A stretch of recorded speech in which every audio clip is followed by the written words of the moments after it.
Well, there is no time like the present to take charge of your finances and set yourself up for success. And this morning, we're talking with Jeff Bangerter of Bangerter Financial Services. He's joining us through Zoom with some helpful tips. Good morning, my friend.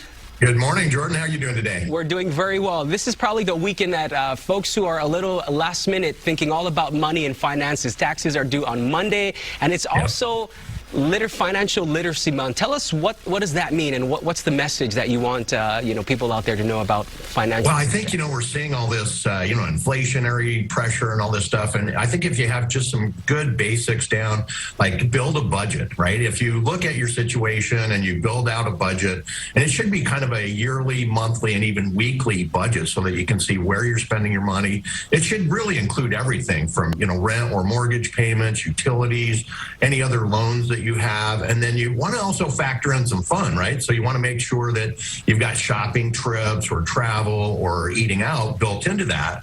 And then what you really should do is look at it at least monthly and go back and say, all right, where did I really spend my money, right? And track that. And you can see if you're spending more than you should be, more than what your normal flow is. You want to make sure that you are not spending more than what you make. Right. Now, when it comes to, building the budget, what's the biggest, I think, challenge for people? Is it not keeping track of everything and then kind of losing track of where they spent something? It really is, and it comes into, managing credit card use, I think, is the big thing. So just overall, call it managing debt.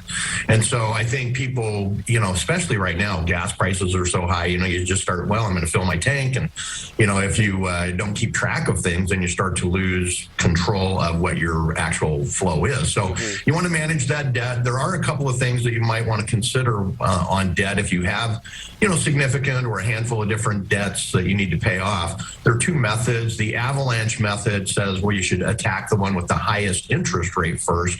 I actually prefer the snowball method, which is kind of like a snowball rolling down the hill. You kind of gain momentum and you attack the debt with the lowest balance first. Gives you kind of a sense of accomplishment. You knock one out and move on to the next one. Either way, though, you want to make sure you're making your minimum payments on all of your other debts. Got it. So quick question. Let's say a person has 4 credit cards and they pay off the smallest one.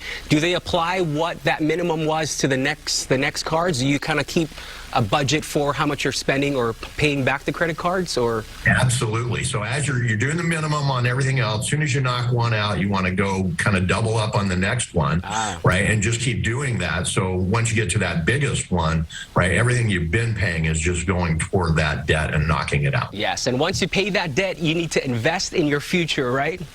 Absolutely. That's one of the things we have seen people starting to pull back on what they're putting into their 401ks and IRAs and such. But I really encourage people to stay on top of this. You ultimately are going to need long-term money. So 10 to 15% of what you earn every month should be going into either a company-sponsored 401k or your own IRA. And you might want to even consider opening up a Roth IRA so that you can have some tax-free money when you retire, kind of diversify your tax situation a little bit. But bottom line is you need to do a little bit of planning. You can work with financial advisors. There's plenty of software online, but you really got to focus on staying into, that long-term planning strategy. Absolutely. And Jeff, how can people at home listening and watching, if they want to maybe reach out to you and the services that you guys provide, what's the best way to do that? Our website's the best, bangerterfinancial.com, and, it'll give you ways to contact us. And, we focus, when we do a plan, we really focus on every variable that somebody has. Every plan is individual. And whether it's with us or another financial advisor, that's really the most important thing I think you could do. All right. Well, we appreciate your time and giving us those helpful tips on how to stay financially literate for Financial Literacy Month. We appreciate your time. Thank you. Thanks so much for having me. All right. Our pleasure.